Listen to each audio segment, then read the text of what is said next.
உங்களுக்கு புது adventure road வந்து ஃபுல் அண்ட் ஃபுல் ஆஃப்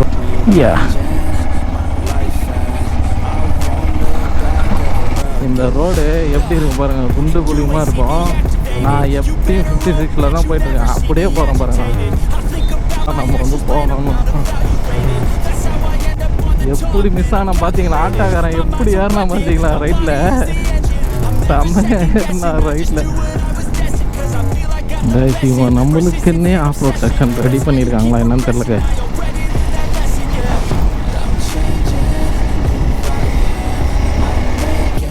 இந்த பசங்க ப்ராப்பராக எந்த ஒரு ரைடிங் கியர்ஸும் இல்லாமல் ஹெல்மெட் இல்லாமல் வீலிங் அடிக்கிறாங்க. ஆக்சிடென்ட் பாருங்கள், 2 பேர் ஸ்பாட் அவுட்டுங்க நேற்று.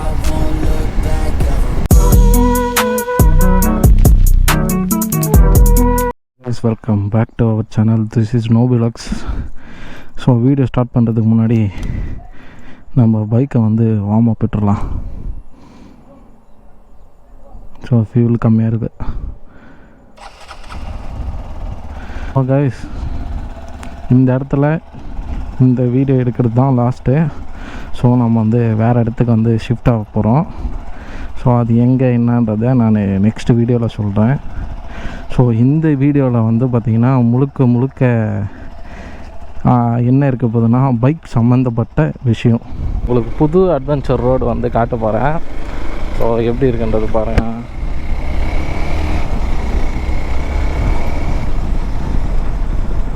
Full and full off road தான்.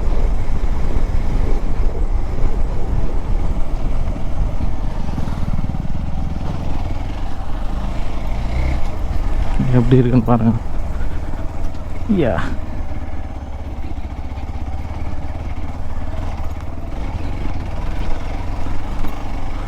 இந்த ரோட்லாம் எப்படி இருக்குன்னு சொல்லிட்டு பாருங்க.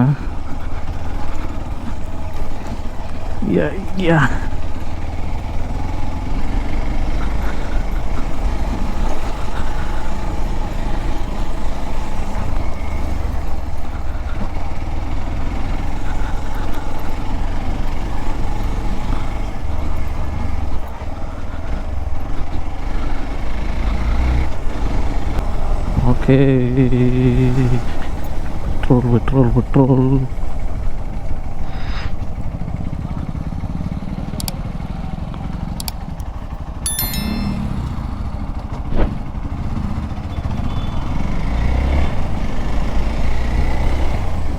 ரோடு எப்படி இருக்கும் பாருங்கள், குண்டு குழியுமா இருக்கும்.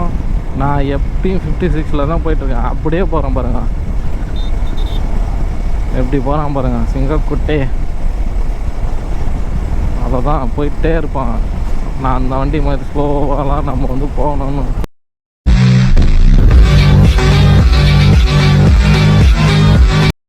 எப்படி மிஸ் ஆனால் பார்த்தீங்களா, ஆட்டாக்காரன் எப்படி ஏறினா பார்த்தீங்களா ரைட்டில், செம்மையாக ஏறினா ரைட்டில். வீடியோக்குள்ளே போகலாமா? ஒருத்தர் வந்து கமெண்ட் பண்ணியிருந்தார். ஸோ நான் அது வந்து மென்ஷன் பண்ணுறேன். அவர் வந்து புது பைக்கு வந்து வாங்கியிருக்காரு, ஃபஸ்ட்டு சர்வீஸ் வந்து விட்டுருக்கேன் பிரதர் அப்படின்னு சொல்லிட்டு சொன்னார். ஸோ நாம் ஏன் வந்து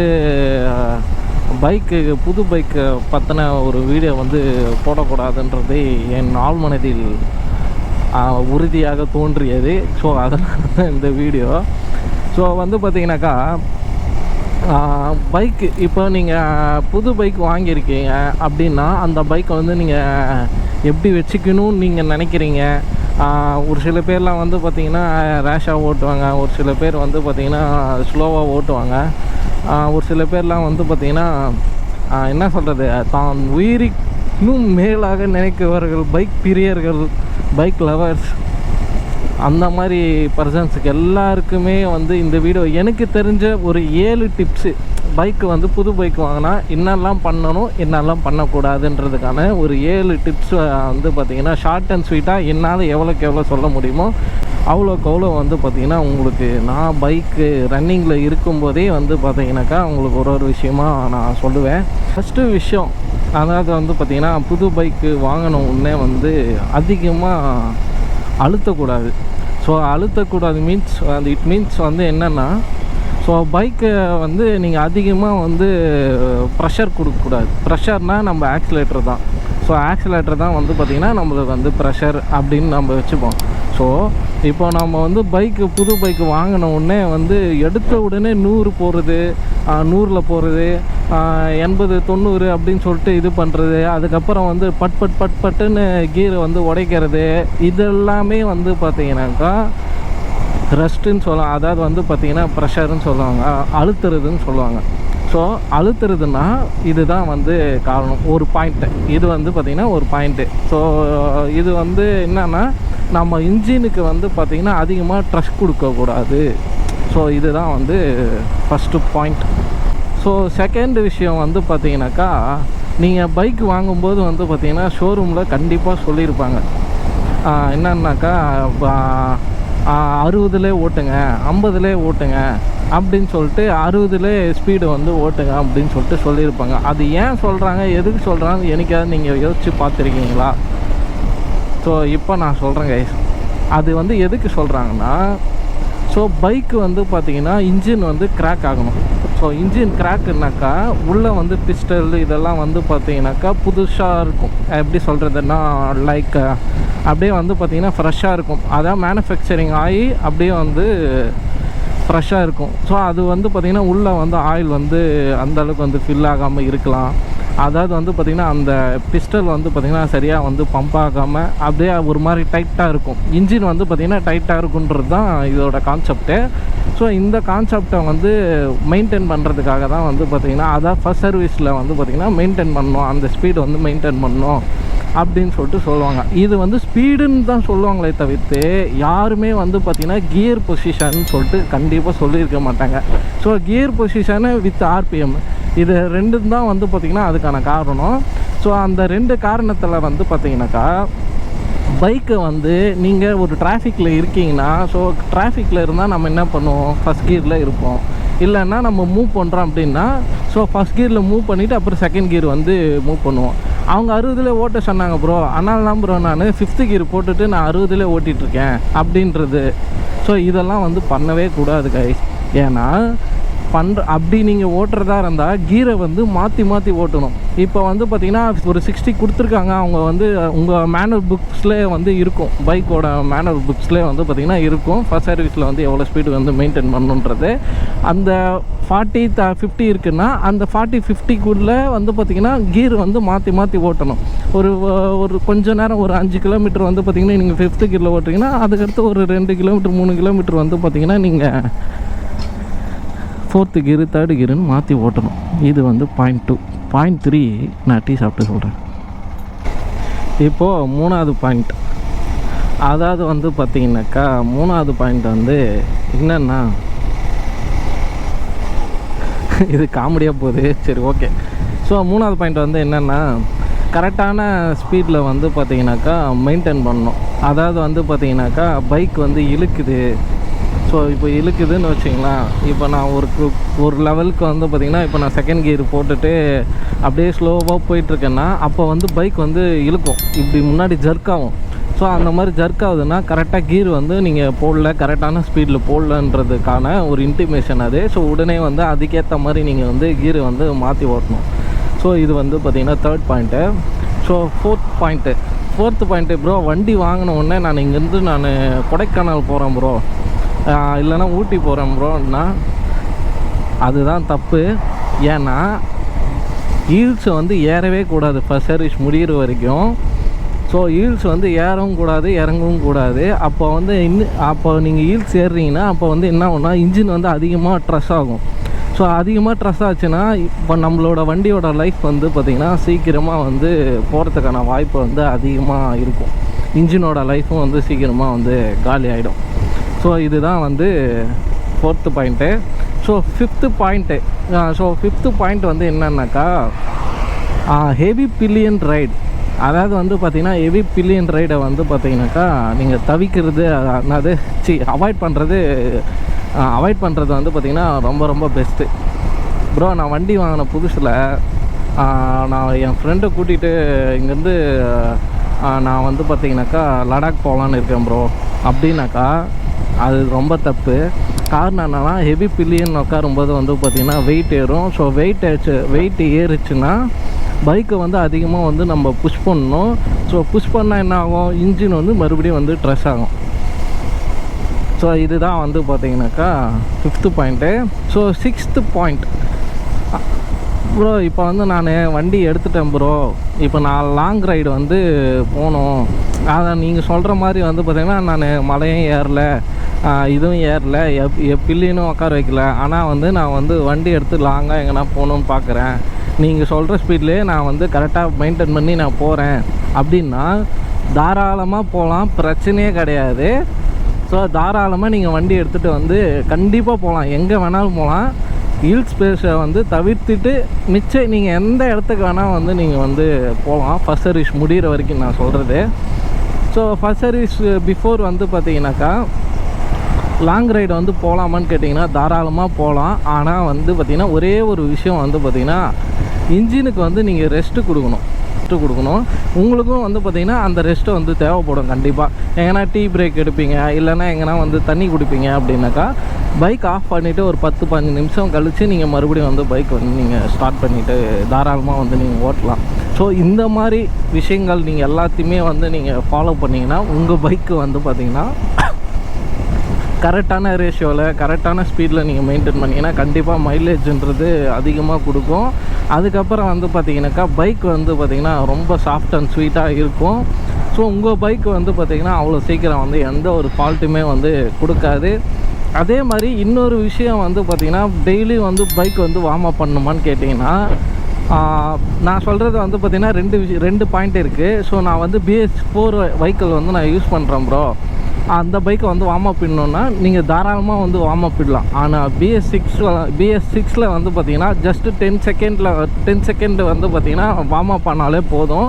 பிகாஸ் ஆஃப் வந்து பார்த்திங்கன்னா இப்போ வர வண்டியில் எல்லா வண்டியிலுமே வந்து பார்த்திங்கன்னா சிந்தட்டிக் ஆயில் தான் வந்து யூஸ் பண்ணுறாங்க. ஸோ அதனால் வந்து பார்த்திங்கன்னா அவ்வளோ சீக்கிரம்லாம் வந்து இதாகாது. ஸோ நம்ம பைக் வந்து உடனே ஹீட் ஆகிடும், அதனால் இன்ஜின் வந்து ஹீட் ஆகிடும். ஸோ ஹீட் ஆகிடுச்சுன்னா நம்ம தாராளமாக பைக் எடுத்துகிட்டு நம்ம எங்கே வேணால் போகலாம். ஸோ ஓகே கைஸ், நான் 7 பாயிண்ட் வந்து உங்களுக்கு வந்து நான் சொல்லிட்டேன். ஸோ ஓகே, இப்போ உங்களுக்கு வந்து பார்த்திங்கன்னா ஓரளவுக்கு புரிஞ்சிருக்கும். இன்னொரு விஷயம் நான் சொல்கிறேனே, இப்போ பாருங்கள் நான் 4000 RPMல போயிட்டுருக்கேன். 4000 RPMல ப்ளஸ் வந்து பார்த்திங்கனாக்கா 5th கியரில் போகிறேன். ஸ்பீடு வந்து பார்த்திங்கன்னா 58-59 தான் வந்து நான் வந்து யூஸ் பண்ணிகிட்ருக்கேன். ஸோ இந்த ஸ்பீட் ரேஷியோவில் நான் யூஸ் பண்ணுறேன்னா அப்பப்போ நான் என்ன பண்ணுவேன்னா டக்குன்னு வந்து ஸ்லோ பண்ணி 4th கியர் போட்டுருவேன். 4th கியர் போட்டுட்டு கொஞ்சம் தொலைவு, அதுக்கப்புறம் வந்து பார்த்திங்கன்னா கரெக்டாக ஒரு 4000 RPMக்கு அப்படி கிராஷ் ஆன உடனே ஸோ 5th கியர் வந்து நான் சேஞ்ச் பண்ணிவிடுவேன். ஸோ இந்த மாதிரி வந்து பார்த்திங்கன்னா நீங்கள் பைக் வந்து நீங்கள் ஓட்டினீங்கன்னா உங்கள் பைக் வந்து ரொம்பவே வந்து பார்த்திங்கன்னா லைஃப் வந்து அதிகமாக வரும். ஸோ இன்ஜினோட இதுவும் வந்து பார்த்திங்கன்னா சீக்கிரமாக வந்து பார்த்திங்கன்னா இன்ஜினோட அந்த ஃபர்ஸ்ட் சர்வீஸ் முடியும் போது வந்து பார்த்திங்கன்னா உங்களுக்கு பைக் வந்து இன்னும் கொஞ்சம் இம்ப்ரூவ்மெண்ட் ஆகிருக்கும்.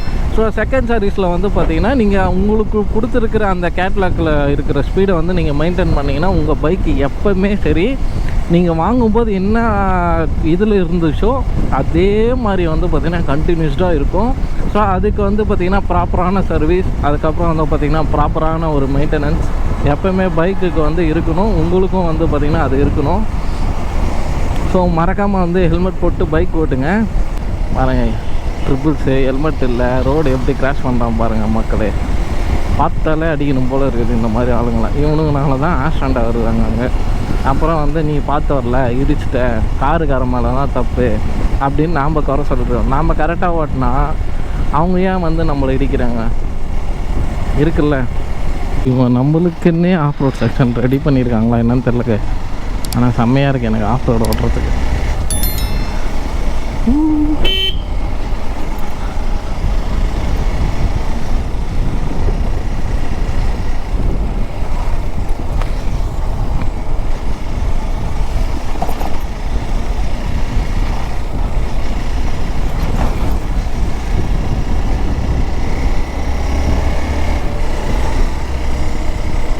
பசங்க ப்ராப்பராக எந்த ஒரு ரைடிங் கியர்ஸும் இல்லாமல் ஹெல்மெட் இல்லாமல் வீலிங் அடிக்கிறாங்க.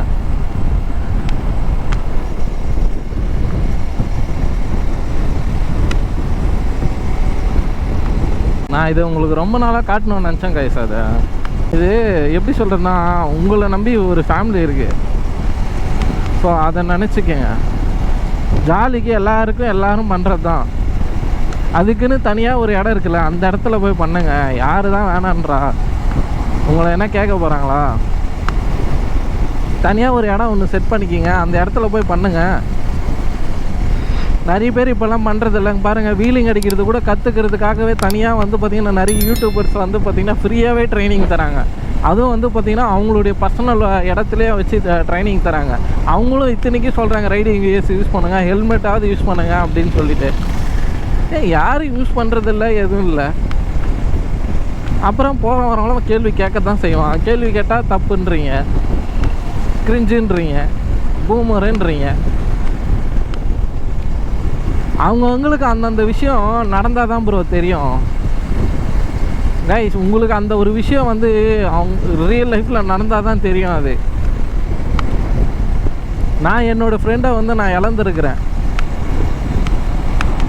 நமக்குன்னு ஒரு இழப்பு நடக்கும்போது தான் அதோட வலியும் வேதனையும் அதிகமாக இருக்கும். அதை நோட்டீஸ் பண்ணுங்கள்.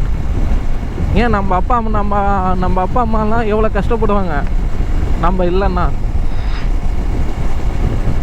எதுக்குங்க நம்பி வண்டி கொடுத்து அனுப்புகிறாங்க? போனால் பத்திரமா திரும்பி வருவான், சீக்கிரமாக வீட்டுக்கு வருவான் தாங்க வண்டி கொடுக்குறாங்க எல்லா பெத்த பசங்களுக்கு.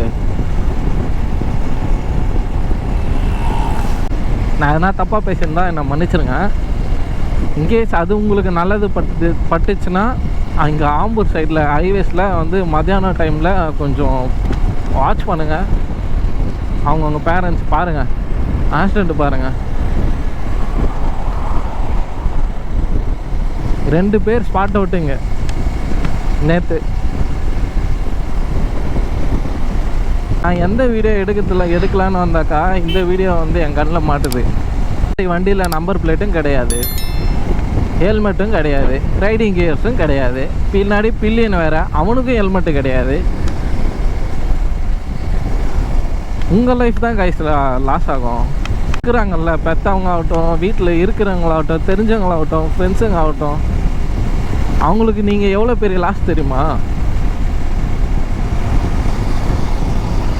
உங்களை பொறுத்த வரைக்கும் உங்களுக்கு ஒரு ஆளுக்கு மட்டும்தான் லாஸ் நீங்கள் நினைக்கிறீங்க. அது கிடையாது. சுற்றி இருக்கிறவங்களுக்கு எல்லாருக்குமே அது லாஸ் தான். எனக்கு இதெல்லாம் பார்க்கும்போது என் ஃப்ரெண்டு எனக்கு கண்ணு முன்னாடி வந்துட்டு போகிறாங்க.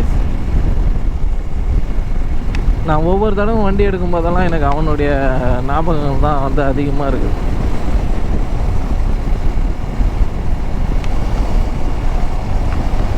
வண்டியை மட்டும் ரேஷாக ஓட்டாதீங்க, அவ்வளோதான். அது உங்களுக்கும் பிரச்சனை, பின்னாடி வரவங்களுக்கும் பிரச்சனை, உங்களை நம்பி இருக்கிறவங்களுக்கும் அது ஒரு பிரச்சனை.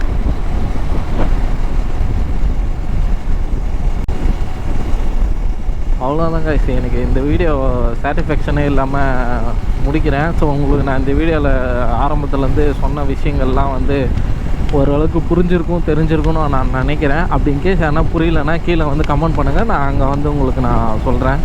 Okay, see you in another video. Bye bye.